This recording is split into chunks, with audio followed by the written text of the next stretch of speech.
rolando no teto, eu limparia os trilhos do metrô, eu iria a pé do Rio a Salvador, eu aceitaria a vida como ela é, viajaria a prazo pro inferno, eu tomaria banho gelado no inverno por você. Quando eu tinha 10 anos eu pedi para meus pais me darem um violão de aniversário que eu ganhei e eu tenho até hoje esse violão. Só que eu peguei um professor muito ruim. O cara era muito chato, muito careta assim.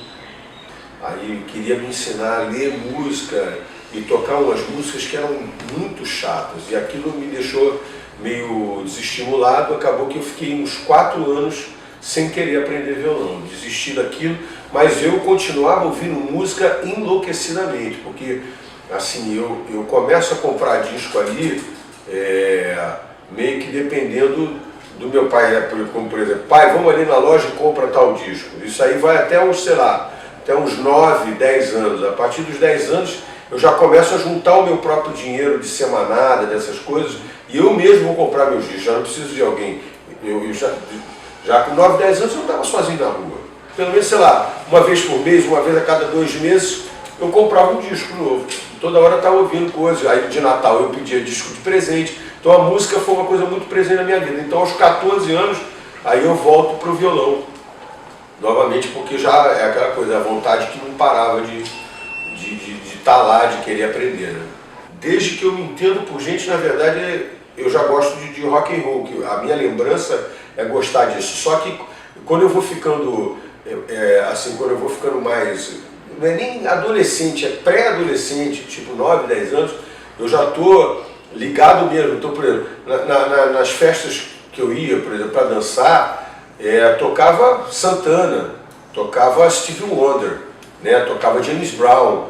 Então, daí as coisas foram. Aí vem de Purple, Led Zeppelin, Slade, sei lá, milhões de Grand Funk, todas essas coisas de rock internacional que rolavam na época. Porque, na verdade, o Brasil estava muito fechado para a própria música brasileira, jovem, porque a música brasileira jovem daria espaço para o jovem se manifestar, que era a última coisa que o governo militar queria, né? Então, de uma certa maneira, o rock internacional ele funcionou muito para dar esse tipo de informação e referência de uma rebeldia, de um discurso de rebeldia, de juventude para a gente naquele tempo. Né? Tem 3 discos que eu escutei muito na época que saíram e que são fundamentais na própria história da música brasileira, que são o Transa, do Caetano, o Expresso 2222, do Gil, e o Construção, do Chico Buarque. Esses 3 discos são os discos que eu sei as músicas todas de cor. Entendeu? Porque eu comprei e eu ouvi, eu me lembro da minha avó em Teresópolis me mandando embora de casa. Vai jogar bola, vai fazer não sei o quê, tá todo mundo na piscina, você tá aqui, que é um condomínio que eu moro, então tem condomínio, tá todo mundo já saiu e você tá aqui dentro de casa ouvindo esse disco, eu com construção lá, lendo as letras. Imagina, 10 anos, aquelas letras são até bastante complexas para de repente uma criança de 10 anos, mas eu gostava muito do disco, continuo gostando até hoje, e acho que são 3 obras-primas. Na verdade eu fui sorteado de pegar logo 3 discaços assim de cara, né? E esses dois, o Caetano, o Transa e o 2222 do Gil, o Expresso 2222, eu na verdade comprei com meus pais e eles acabaram não ouvindo muito e eu recolhi e viraram meus, né? Então, são esses, a minha informação de música brasileira até aquele momento é isso. E alguma coisa que podia estar tocando no rádio, assim, Mutantes eu me lembro. Novos Baianos já foi bem mais pra frente. Aí, quando chega em 75, 76, exatamente, 75, eu fui assistir o show do Gênesis, no Maracanãzinho, né? E aí, logo depois, algumas semanas depois, eu fui assistir os Novos Baianos, no Morro da Urca. E eu gostei muito mais do show dos Novos Baianos do que do Gênesis. Então aquilo para mim, não que o show do Gênesis tenha sido ruim, ele foi perfeito, mas ele foi exatamente igual ao disco. E o show dos 9 anos foi muito melhor do que o disco que eu comprei depois de ver o show. E eu achei que aquilo é que era o grande barato, é você assistir um artista, quer dizer, você ouviu o disco dele, mas quando você vai ver ele ao vivo, você fala, pô, mas isso aqui é muito melhor, né? Ele aqui está na minha frente e o negócio que está acontecendo aqui na minha frente não cabe num disco, não cabe, né? Então, a partir dali aquilo mexeu muito comigo e aí eu comecei a assistir muito show de rock brasileiro. Assisti praticamente o final dessa geração toda dos 70, né? Assisti os Mutantes numa das últimas formações deles antes deles pararem, assisti o Vimana com o Lulu, com o Lobão, com o Rich, assisti Peso, A Bolha, Bicho da Seda não cheguei a assistir, mas assisti muita coisa desses grupos que foram grupos que vieram da década de 70, mas que foi um movimento que acabou, nem tudo deu muito certo. Alguns deram, no caso dos Novos Baianos, dos Mutantes, sim, mas outros não aconteceram muito, mas era uma cena roqueira que existia. Que a nossa, que vem depois, já não tem muito a ver com eles. A gente até é uma sequência histórica, mas não tem uma conexão muito direta, na verdade, com eles, não. Eu comecei a ter aula com 14 anos e mais ou menos com 15 eu quis mudar da aula de violão que eu tinha para aula de guitarra, porque o meu professor de guitarra, ele dava aula justamente na mesma escola que o meu professor de violão dava, que era a ProArte ali em Laranjeiras. E eu ia para aula de violão e ficava ouvindo as aulas de guitarra e falava, pô, esse negócio é maneiro, eu queria tocar guitarra, não é violão que eu fiz tocar, né? Mas por outro lado, esse meu professor, ele tinha uma coisa assim, interessante, porque ele era bem aquele típico professor de música brasileira, comunista, né, hipernacionalista, e aí ele tinha aquele discurso assim que a música brasileira é a melhor coisa do mundo. A minha iniciação no violão veio com toda uma base de harmonia de música popular que ele me ensinou, né, que são os acordes dissonantes que você não necessariamente usa muito no rock.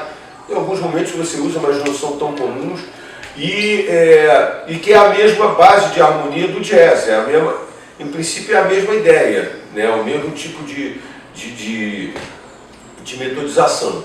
E com isso veio Cartola, veio vários outros compositores que ele me mostrava para ilustrar os exercícios e as ideias, as teorias quer dizer, a construção mesmo harmônica da música brasileira.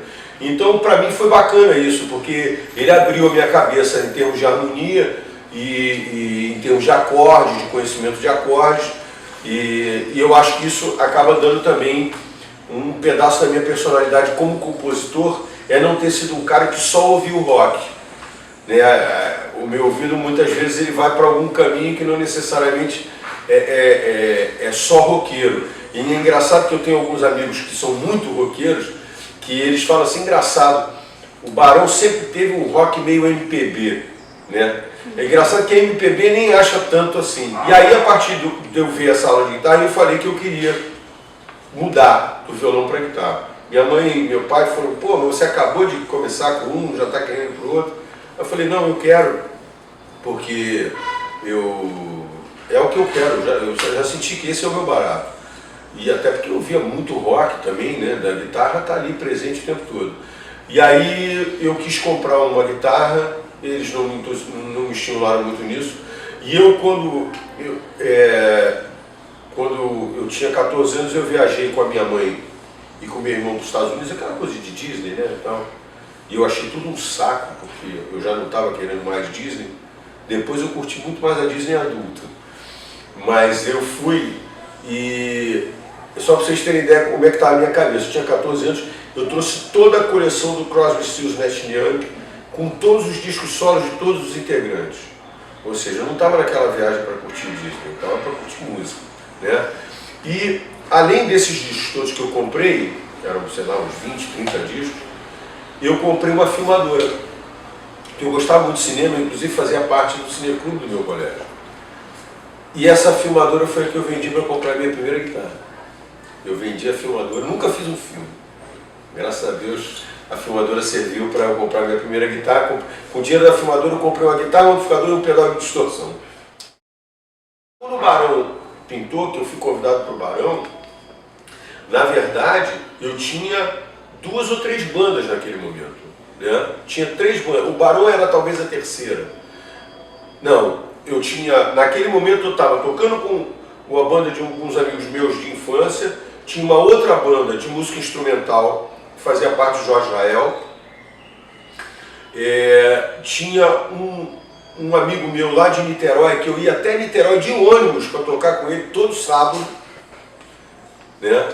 E aí pintou o Barão. E naquele momento eu percebi que a dedicação de todo mundo ali era a mesma que eu tinha, assim. A gente estava querendo fazer alguma coisa. Não necessariamente gravar disco, nem ser profissional, mas tocar. A gente queria tocar, a gente queria ensaiar, ter um lance para ir tocar nos lugares, para poder fazer show.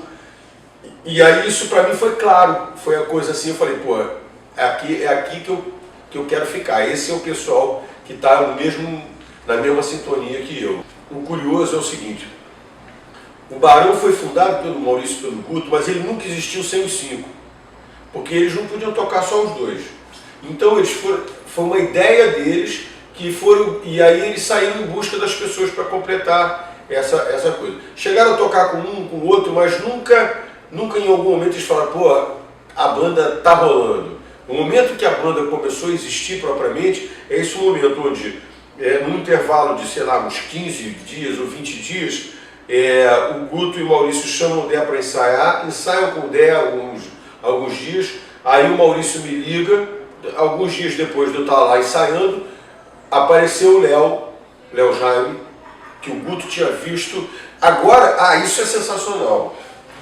Essa semana eu descobri que o Guto foi ver o Léo num show que eu também fui ver. Só que eu não conheci o Guto. E nesse show estava o Léo, estava a Fernanda Abreu também, e estava o Sérgio Serra, que depois tocou guitarra com o Traje, e nenhum de nós se conhecia. Você vê quanta gente ligada no rock brasileiro que estava naquela mesma noite no mesmo lugar e nenhuma das pessoas se conhecia. E o Guto foi ver o Léo tocar com essa banda, né?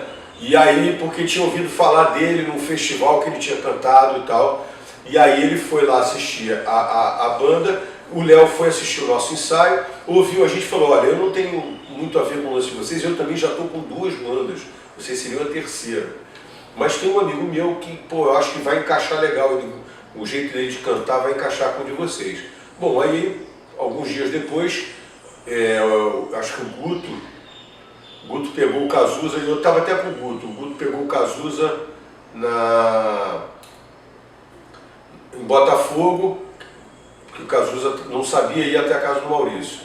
Então ele pegou e a gente foi até a casa do Maurício, e aí a partir dali a coisa começou, a gente começou a ensaiar para esse show da Fernanda Providência. No primeiro dia que o Cazuza cantou no ensaio, a gente já achou que estava tudo certo, que era aquilo, né? Na segunda ou terceira música ele deu uma hora rolou um lance assim bem de blues, a gente adorou aquilo e achamos que tínhamos achado a pessoa, ele também curtiu, aí começamos a ensaiar, e aí essa coisa, como eu não tinha carro, todo dia ele me pegava em casa para me levar para o ensaio.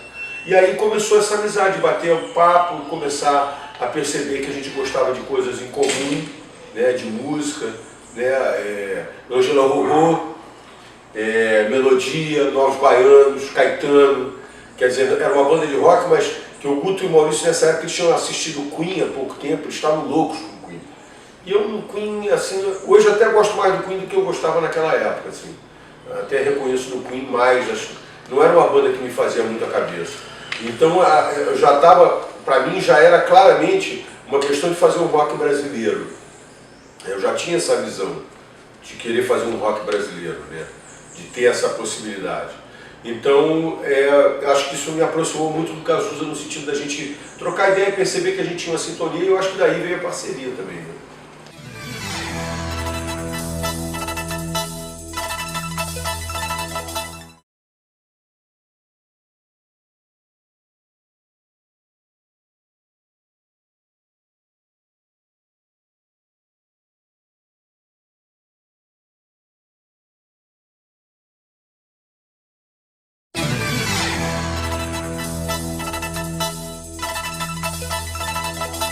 nosso primeiro disco é um disco muito bem recebido, né? Porque esse disco ele chega assim, com o aval do Ezequiel, que é o produtor do disco, né? E produtor de todos os discos do Barão, e produzido pelo Ezequiel e pelo Guto Graçamelo. E esse disco é um disco que tem muito uma pureza, assim, uma ingenuidade da garotada, né, tocando. Tecnicamente é um disco que a sonoridade dele nem ficou tão interessante. A gente inclusive agora acabou de remixá-lo justamente para tentar reparar isso, assim. Mas o repertório é muito bacana do disco, e isso para a imprensa musical na época ele teve uma repercussão muito boa, mas realmente para as vendas não, porque a rádio era muito conservadora e ele não tocou na rádio, né? As pessoas achavam que o Cazuza gritava, uns diziam, mas o cantor cecia, né? E ele canta gritando o tempo todo, esse tipo de coisa não dá. A nossa definição maior é assim, esse tipo de música que eles fazem não é comercial. O momento em que ela é descoberta pelas pessoas era o momento que o Caetano canta ela com violão e voz no show dele. Ele chama atenção para a música, chama atenção para o Barão, chama atenção para o Cazuza, e aí nesse momento começa a ter esse movimento de boca a boca, até aumenta, mas a gente continua ainda sem o rádio. Quando a gente lança o nosso segundo disco, esse segundo disco, como a gente ficou muito traumatizado com a questão do som do primeiro, a gente trabalhou muito para que o som dele fosse bom, e ele realmente soou muito bem, mas as performances são um pouco mais frias, que a gente foi muito exigente com a execução e tal. Ele talvez não tenha a espontaneidade do primeiro, mas ele também pega no rádio pelo mesmo motivo. Eles continuam dizendo que a gente não é comercial e que por isso não toca na rádio. Quando o Ney grava o Pro Dia Nascer Feliz, ele quebra com isso tudo, porque ele estoura a música que já estava no disco, que estava lançado, todo mundo ouviu, ninguém quis tocar.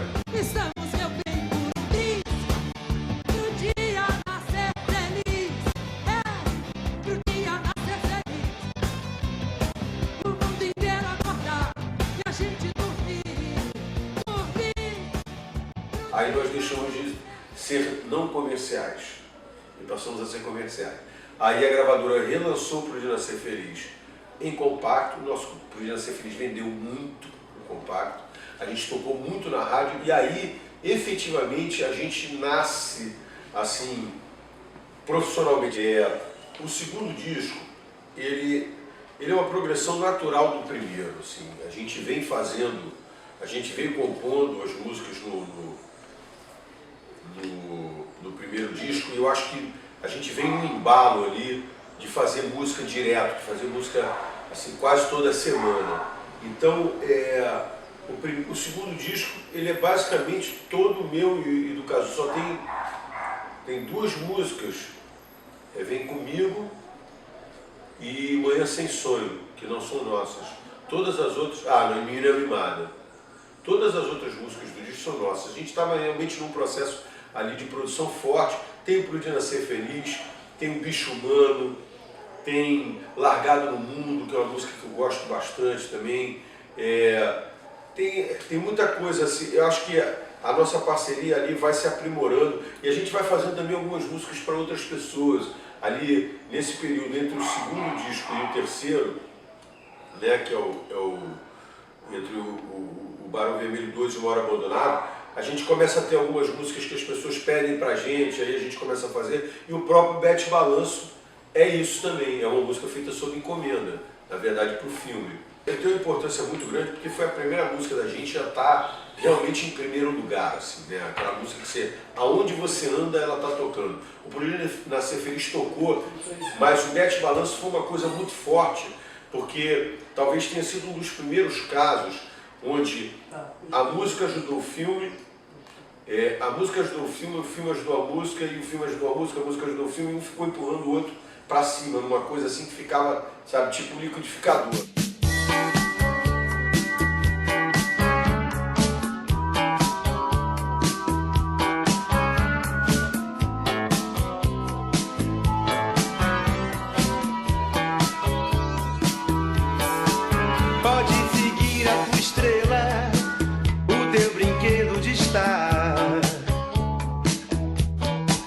Fantasma compacto saiu primeiro, né? Ele já chegou com muita força, porque ele veio com um clipe que era o trailer do filme. Então era um clipe em 35mm, era uma coisa chiquérrima, imagina, ter um filme, um clipe feito em cinema, né? Aí a música estourou no rádio de uma maneira muito forte, tocou no Brasil inteiro, provavelmente deve ter sido em primeiro lugar em quase todo o Brasil. E aí vem o filme. Aí a música começa a tocar tudo de novo, né? Novamente fica forte. E então isso foi, e ela veio logo depois do Podia Ser Feliz, justamente que essa coisa que eu falei, dela vir entre um disco e outro, é porque ela não veio com Uma Hora Abandonado, que é o disco de 84. A gente está em 83 com o Podia Ser Feliz, e aí ainda em 83 a gente estoura o Bete Balanço, para em 84 vir Uma Hora Abandonado. Então, dali do Podia Ser Feliz em diante, é uma sequência de hits que vem acontecendo, de sucessos que vão acontecendo no rádio, e isso começa a dar um corpo muito forte para o Barão. E a gente é uma banda boa de palco, né? O show do Barão era sempre uma coisa muito forte, então foi se construindo realmente uma carreira ali a partir do Bete Balanço. Foi um convite que a gente teve da Liane Mullenberg, que era a diretora musical do filme, né? Diretora da trilha sonora, e ela chamou a gente e foi realmente um grande presente, porque o Bete Balanço assim, meio que consolidou o sucesso da gente. Foi o nosso primeiro disco de ouro. Numa época onde disco de ouro era uma coisa difícil de conseguir, assim, 100 mil discos naquela época, vender 100 mil discos no Brasil naquela época era talvez mais difícil do que ainda vender 100 mil discos hoje com a pirataria que a gente tem, né? Talvez, não sei se... Porque hoje talvez o que vende 100 mil discos até venda com facilidade, mas não o rock brasileiro, não vende 100 mil discos com facilidade, né? A gente começa a fazer uma turnê muito boa pelo Brasil, uma turnê que a gente viaja com uma estrutura de som e de luz muito bacana, então são shows que têm um impacto muito forte para as cidades onde a gente chegava realmente com um espetáculo poderoso, que isso é um elemento que eu acho que a nossa geração traz de uma maneira muito forte, assim, uma certa infraestrutura de show business, de som, de luz, de equipamento, de instrumentos. A música brasileira era muito precária em relação a isso antes da gente. A geração da gente até porque o rock exige tecnologia de som para ser bem reproduzido. Então, de uma certa maneira, a gente conseguiu apresentar isso, isso ficou uma marca. O show do Barão é um show que tinha sempre um som bom, ia estar sabe, uma pauleira com um volume alto, que é o que o público roqueiro gosta de ouvir, né? Não tem como se ouvir rock baixinho.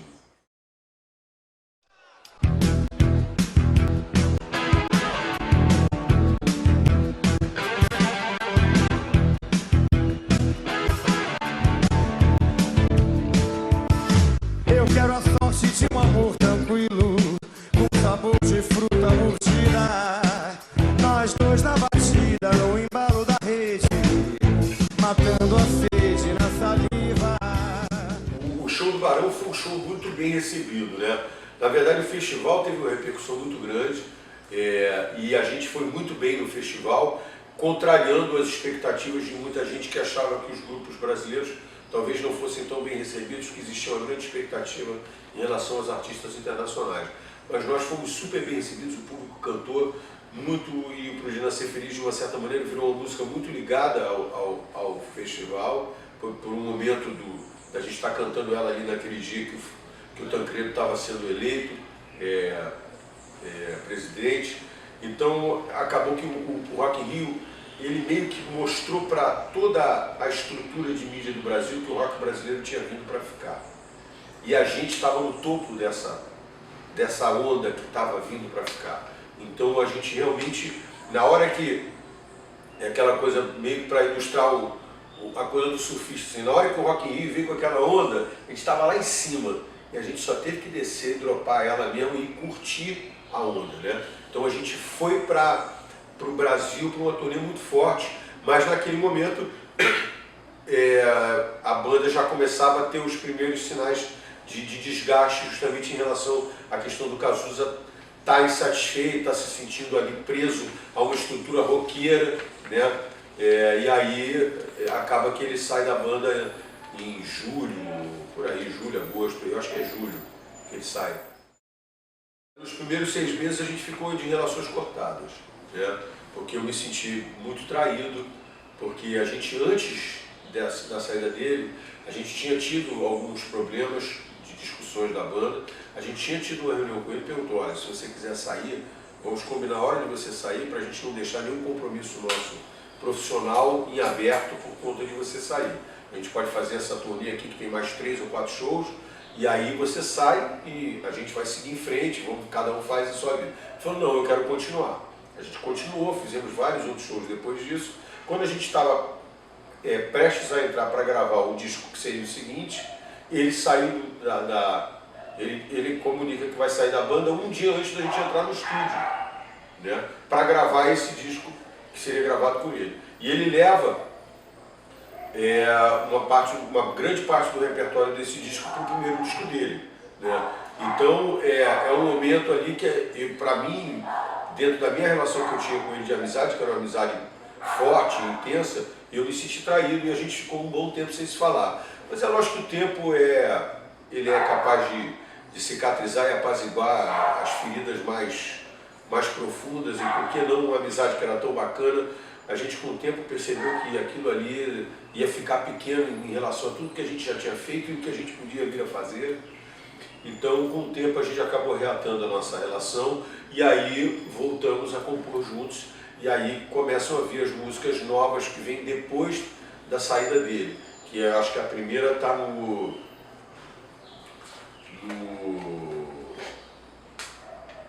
disco dele, Só Se For a 2. Qualquer filme parte do princípio que você tem um protagonista e você precisa de um antagonista, né? E eu fui escolhido para ser o antagonista, apesar de não ser. As relações podem ser muito mais complexas do que preto e branco, né? Então, o fato da gente, dele ter uma personalidade completamente diferente da minha, não queria dizer que nós brigávamos o tempo todo ou que nós éramos o contrário um do outro. A gente muitas vezes estava fazendo coisas juntos, independente de um ser completamente diferente do outro. A gente ficou amigo assim, eu falei, pô, cara, esse tupete, sei lá, pô. Aí ele falou, não, imagina, meu tupete, não sei o quê. No outro ensaio chegou assim, com o tupete cortado. Aí foi uma prova de amor, eu falei, vou ficar amigo desse cara.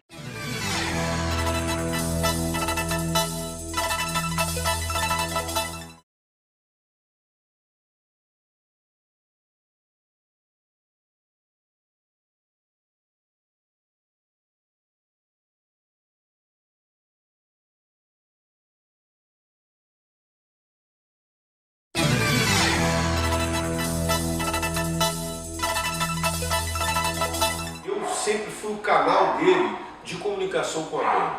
Ele não tinha essa facilidade, ele não foi uma pessoa que tinha turma de amigos.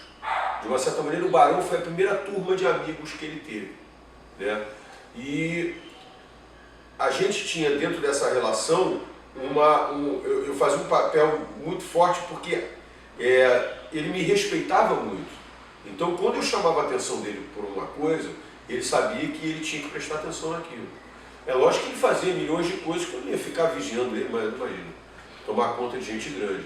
Mas, como amigo, você fala, ó, bicho, aí, deu uma vacilada aí, sabe? Tinha coisa, ó, hoje você deixou todo mundo esperando aqui, pô, a gente está aqui, estamos pagando o estudo de ensaio do nosso bolso, nós todos, inclusive você. Você chega 3 horas atrasado, né? De repente alguém tem que dar um toque. Tinha uma questão de respeito e de consideração no troca de ideias, no momento de fazer as músicas, no momento de comentar. Pô, ouvi tal disco, o que você achou? Eu achei, mesmo, sabe? Você achou isso tudo? E esse bate-bola, esse respeito, essa consideração pela minha opinião e eu pela dele, isso era uma coisa que era muito forte dentro do grupo, que destacava em relação aos outros, né?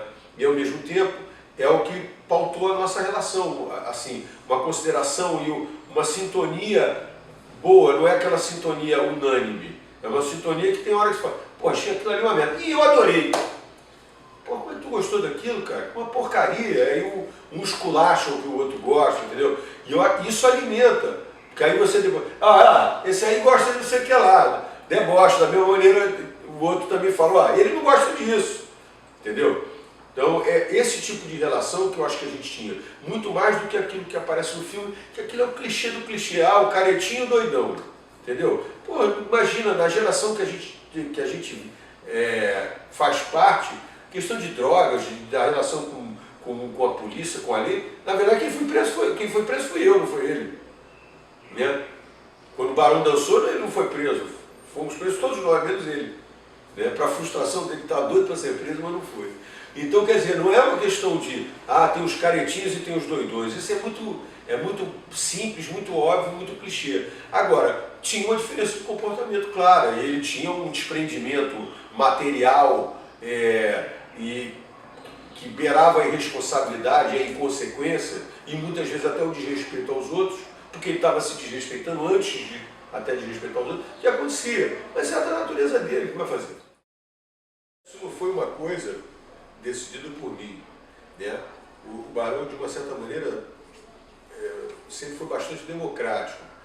E, nesse caso, essa decisão foi uma decisão tomada por todos mesmo. A gente pensou sobre várias possibilidades, pensamos sobre a possibilidade de ter uma pessoa entrando na banda para ocupar o lugar, mas a gente pensou que aquilo que tinha acontecido com o Cazuza num espaço de 3 anos, né, 81 até 85, 4 anos, poderia voltar a acontecer num novo espaço de 3 ou 4 anos, com outra pessoa que entrasse, como cantor ele ter um espaço, ter um destaque, e daqui a pouco ele sair também. Né? Então a gente pensou, ninguém sabe mais o preço que se paga por ralar, e de repente você perder uma pessoa que era a tua pessoa de frente, do que nós 4 aqui. Será que nenhum de nós é capaz de estar ali e desempenhar isso? E aí a gente fez meio que uma audição mesmo, todos nós tocamos e cantamos as músicas, e aí, para mim, eu tinha algumas vantagens em relação a isso. Primeiro, eu tinha feito a maioria das músicas, eu é que cantava essas músicas antes do Cazuza cantar. Eu cantava para ele cantar, para ele conhecer a música que ele tinha feito. Né? Lógico que às vezes ele finalizava algum detalhe, a gente finalizava coisas juntos, mas a essência musical daquelas canções tinha partido de mim. Né? Então era muito mais natural para mim do que para os outros. E o próprio registro de voz também não era muito diferente. Então eu acho que tudo isso facilitou. Agora, isso não quer dizer porra nenhuma, porque foi difícil pra caramba. Primeiro porque eu não estava preparado para cantar, nunca tinha me pensado como cantor, mas acho que o Barão é uma banda que tem uma coisa assim, a gente aprendeu muito na estrada mesmo, sabe? Na frente do público. A gente aprendeu as coisas na frente do público. A gente foi crescendo e evoluindo na frente da plateia. E eu acho que isso aconteceu novamente comigo, da mesma maneira comigo como cantor. Eu acho que eu fui evoluindo como intérprete até chegar um momento onde eu realmente estou num nível legal. E é lógico que naquele momento eu não tinha a menor preparação para estar ocupando aquele lugar, mas eu acho que o Barão sempre teve essa tradição de aprender meio que na frente do público, né? Tem um disco do Lou Reed que chama-se Growing Up in Public, né? Crescendo na frente do público, ou crescendo publicamente. Eu acho que o Barão sempre teve isso dentro da trajetória dele, a gente evoluiu muito assim, e na verdade, a partir do momento que a gente decidiu que seria eu, acho que estaria ali cantando, a nossa busca foi justamente encontrar conseguir estabelecer um critério de qualidade boa de letras, porque a gente sabia que isso era uma coisa que o Cazuza tinha claramente dentro do trabalho e que a gente não queria deixar a peteca cair. Então o Declare Guerra, que é o disco seguinte, ele tem muitas essas parcerias que são minhas em busca de parceiros que pudessem estar ali ocupando esse espaço que antes era do Cazuza, né? Aí tem coisa com o Arnaldo, o Arnaldo Antunes, o Renato Russo deu uma música pra gente, que eu liguei para ele justamente para ver se ele não queria fazer alguma coisa junto. Tem algumas coisas, tem 2 músicas que tem parceria do Júlio Barroso, que a Denise Barroso, que é a minha parceira, me deu, e tem 2 músicas que começa a minha parceria com o Guto, né, que é o Declare Guerra e o Torre de Babel, que são parcerias eu, Guto e Ezequiel. tem uma música do Maurício com o irmão dele, o Pequinho, e por aí vai. Eu não me lembro agora de todas as músicas do disco, mas é um disco que a gente está justamente nessa busca aí de se achar mesmo, né? Como um artista novo, né? Quer dizer, tentando se redescobrir, né? O estúdio começa, eu sempre tive estúdio em casa, né? Era aquela coisa de 4 canais cassete. Isso eu já tinha, quando eu morava na casa da minha mãe eu já tinha um. Quando eu fui morar em 92, que eu me mudei para um apartamento, não, quando eu fui morar sozinho eu já tinha um estúdio maior, que era de 8 canais cassete, né? E aí, quando meu filho estava para nascer, o Rafael, meu filho mais velho, eu percebi que não ia ter mais lugar para o meu estúdio em casa. Porque o quarto onde eu guardava meus instrumentos e as minhas coisas, meus discos e tal, era o quarto que seria dele. Então, aí eu justamente fui atrás de ter um espaço meu para fazer minha música e tal, e desde então pintou o Dobrou, que era primeiro num lugar menor e hoje é aqui onde a gente está fazendo essa entrevista, né? Mas o estúdio é uma coisa muito importante para mim. Eu gosto muito de gravar, eu gosto muito de equipamento, eu gosto de tecnologia, me agrada, eu tenho interesse por isso. Eu não sou um cara nerd, mas eu tenho um conhecimento técnico razoável, então é bacana. Assim, eu sempre acompanhei, sempre tive interesse pela tecnologia da gravação, por esse universo do registro, né? E o estúdio me ajudou muito a evoluir nisso. Hoje eu produzo muito pouco outros artistas, quando eu mais tenho os instrumentos todos para poder fazer isso. Mas em algum momento eu vou ter tempo para fazer isso também. Hoje em dia isso acaba funcionando muito mais para mim mesmo, para minha autoprodução, né? Eu é que pedi para parar, né? No final de 99,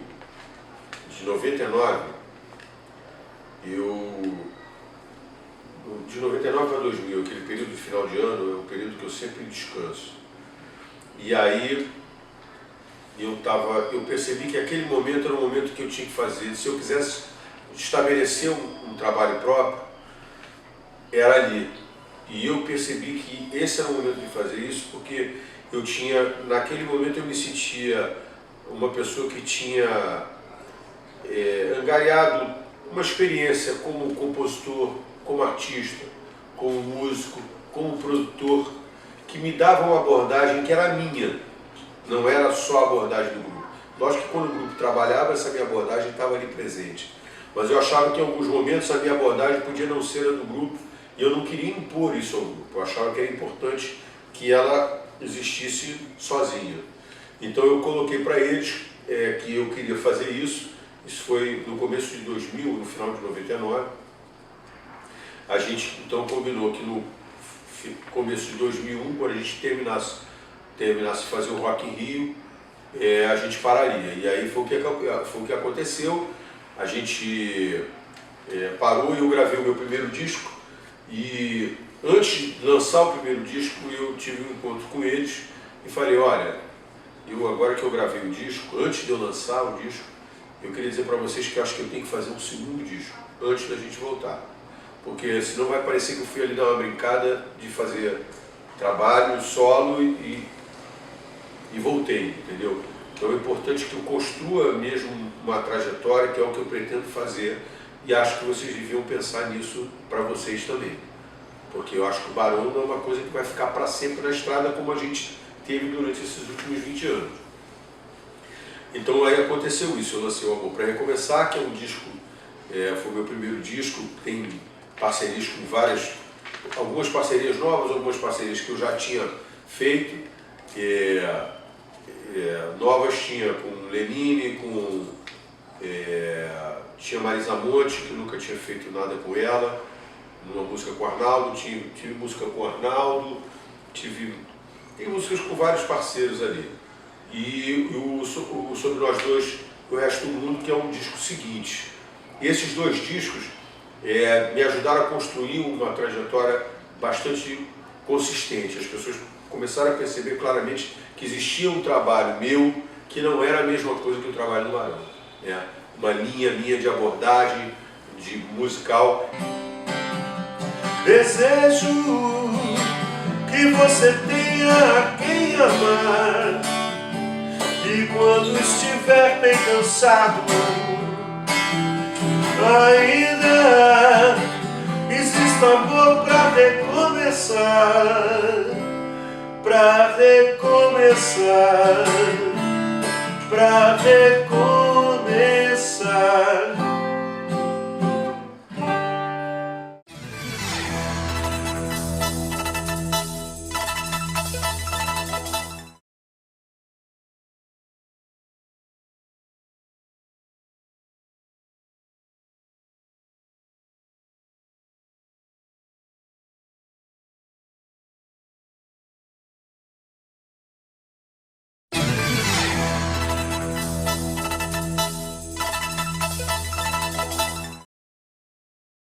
Segredos especialmente porque foi o primeiro e porque ele conseguiu ganhar no mesmo ano o prêmio de melhor clipe do Multishow e do VMB, da MTV. Que eu acho que nunca um clipe ganhou os dois prêmios ao mesmo tempo, entendeu?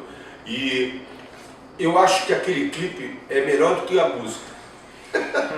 Assim, não, eu digo assim, quando eu imaginei uma história para música, né?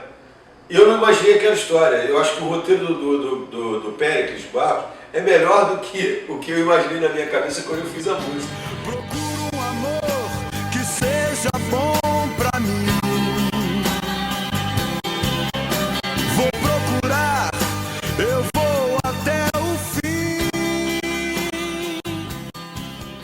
Usando esses clipes de animação, eu acho que foi um grande acerto. E eu sou fã de desenho animado, então eu também sou público, sabe? E é bom porque como eu não estou cantando, né? Quer dizer, eu não estou ali participando, é um boneco, eu consigo eu consigo ver o boneco como um personagem, não como eu mesmo. Senão ele fala, ah, que ótimo, eu estou ótimo. Não, eu não estou ótimo.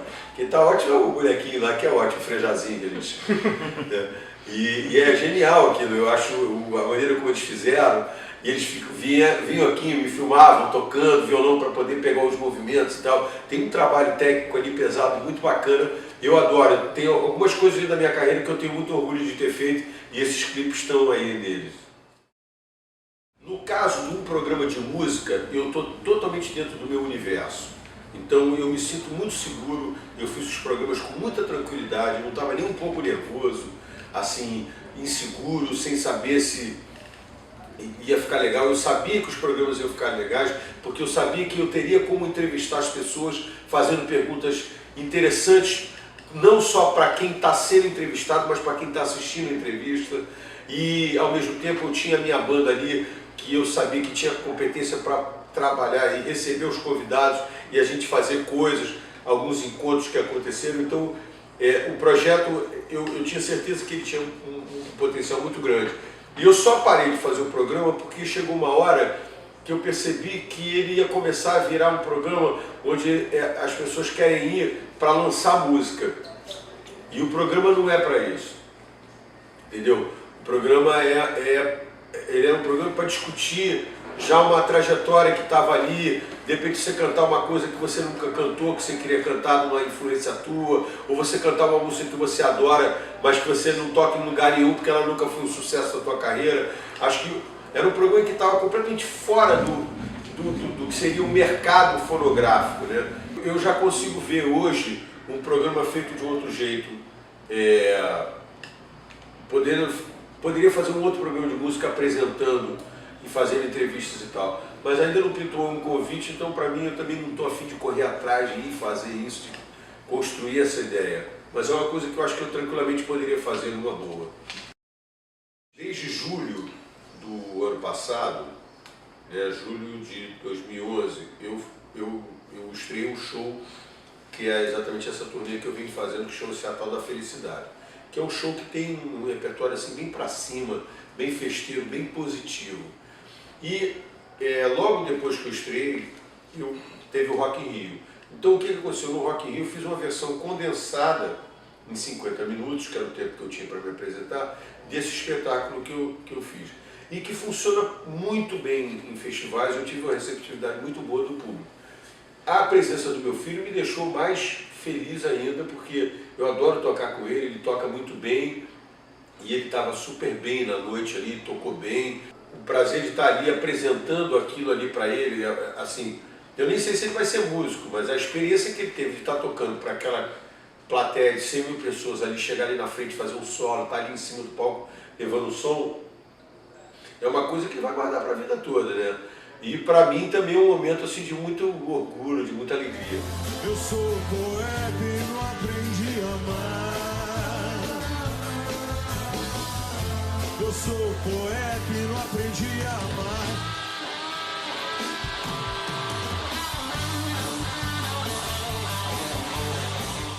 Eu gostei tanto da noite que eu acabei decidindo lançar um DVD daquela noite. Eu não tinha nenhum DVD da minha carreira solo, era uma coisa que eu já vinha tentando fazer há muito tempo. Ele nem tem um caráter tão autoral como outros shows meus tinham, porque esse show tem um lado de intérprete muito forte, mas eu achei que era uma noite tão bacana que eu não queria deixar de ter o registro e de poder disponibilizar isso. Então eu me esforcei para conseguir o interesse das pessoas para lançar o DVD e foi muito bacana, assim, a receptividade tem sido a melhor possível, que muita gente gostou muito do show e agora eu imagino que eles estejam querendo ter o DVD, que é realmente um registro muito bacana daquela noite, né? Eu acho que assim, é curioso, porque eu estou com 10 anos de carreira, mas esse DVD, de uma certa maneira, ele ilustra a maturidade de uma carreira que tem 10 anos, mas ele não ilustra precisamente o repertório desses 10 anos. Ele tem o repertório daquela noite, daquele momento da minha carreira.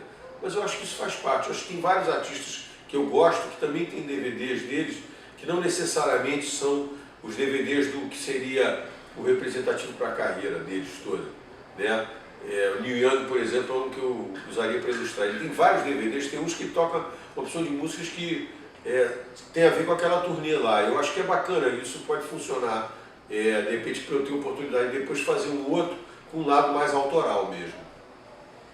Está sendo curioso, porque curioso e divertido, porque a gente teve essa experiência de remixar o primeiro disco, que a gente tinha esse trauma dele não ter o som que a gente gostaria, e isso trouxe a gente para uma convivência bastante regular da formação original, da gente estar junto, que acabou gravando a faixa com a voz inédita do Cazuza. Então, de uma certa maneira, estávamos ali nós quatro, né, nós cinco, porque a gente ensaiava com a voz do Cazuza cantando nas caixas, então era meio como se estivesse cantando ali e a gente não estivesse vendo ele, e a gente tentando fazer o arranjo da música. Então foi um momento bastante emocionante, assim, de uma trajetória de vida, de 30 anos depois você está ali fazendo uma coisa que já deu tanta volta e de repente volta ali, né?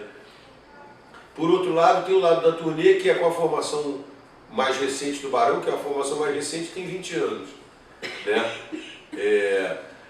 E é um barato, porque a gente se diverte muito na estrada, a gente tem um prazer muito grande de estar tocando junto e tudo, então é muito bom estar fazendo isso. Agora, eu apesar de... Eu não sei se isso é do entendimento da banda toda, mas na minha opinião, eu não vejo mais o Barão fazendo outros discos. Podemos estar fazendo um DVD de um show, por exemplo, essa turnê, de repente, por acaso, se for filmada, pode de repente virar um DVD. Como eu acho que a gente pode vir, de repente, gravar uma música nova, de repente, uma hora a gente está na telha da gente, tem uma música bacana, o que você acha da gente gravar junto essa música? Pode ser, mas eu não vejo a gente numa carreira como eu vejo o meu trabalho hoje, que tem a possibilidade de eu continuar compondo, fazendo músicas com várias outras pessoas, de várias maneiras diferentes. Porque eu acho que o Barão tem 15 discos, eu acho que a gente já fez todo tipo de disco que a gente podia fazer. Então, nesse sentido, eu não vejo muito, assim, a possibilidade da gente continuar aí com uma carreira fazendo discos durante anos, anos e anos e anos. Mas eu não vejo também a impossibilidade da gente fazer turnês esporadicamente em intervalos maiores, né? Quando a gente foi fazer a cópia das fitas originais para digitalizar, a gente sabia que a gente ia encontrar duas músicas que a gente não tinha lançado. Uma era o Nós, que era a primeira música que eu e Cazuza fizemos, que era um reggae, uma letra assim meio manifesto, uma letra belíssima, que a gente regravou no Maior Abandonado com um arranjo completamente diferente. Mas a gente nunca tocou essa música ao vivo. E ali ela está exatamente no arranjo original, que é o arranjo que remete mesmo à lembrança que todos nós temos dessa música. A outra era o Sorte e Azar, que era uma balada que a gente não sabia se estava completa, se o Cazuza tinha cantado a letra toda, se ele tinha cantado bem a música. E quando a gente teve acesso a essa música, ela tinha 2 takes, os 2 eram bons. Depois, com o tempo, a gente descobriu que um era muito melhor do que o outro, que foi o que a gente acabou usando. E aí a gente usou só a voz dele, e com a formação original a gente gravou um arranjo novo para tentar contextualizar essa música para hoje, para 2012, né? Então, acho que ficou muito bom o trabalho, eu fiquei muito feliz com o resultado. E aí, além disso, ainda entrou tem uma outra música, que é o Por Aí, que é uma música que está no disco, mas que essa versão que estava ali é uma versão bem diferente de andamento, ela é mais lenta e o Cazuza canta ela muito melhor. Só que, por incrível que pareça, o Ezequiel e o Guto Graçamelo escolheram a outra na hora da gente trabalhar e completar a música depois de ter feito o take. E eu entendo um pouco isso, porque a outra é muito mais acelerada. Ela é caótica, mas ela é acelerada. E eu acho que o Zeca queria essa questão. É o mesmo motivo pelo qual o Sorte e Azar ficou fora do disco, é o motivo pelo qual Por Aí foi escolhida aquela, que não é o melhor take. É porque ele tem mais punch, ele tem mais adrenalina. E eu acho que era isso que o Zeca queria passar no primeiro disco. Uma garotada cheia de tesão e que, porra, tinha um tesão que a música brasileira naquele momento não tinha, né? Além disso, a gente descobriu que o Down em Mim tinha uma letra em uma versão em espanhol, ele cantando em espanhol, que deve ter cantado para alguma novela da Globo que foi feita lá fora, e que depois, como a trilha foi feita para um país latino, eles muitas vezes faziam, vertiam. E eu nunca tinha ouvido o Cazuza cantando em espanhol aquela música. Ele nem comentou isso comigo, devem ter chamado ele um dia lá, ele fez esse negócio, gravou e nunca mais se falou sobre isso, né? Então, foi curioso descobrir essas coisas, assim, foi muito, muito surreal de uma certa maneira. Tudo é questão de obedecer ao instinto que o coração ensina a ter, correr o risco, apostar num sonho de amor. O resto é sorte e azar. Tudo é questão de não se negar nada a nenhuma força que dê luz,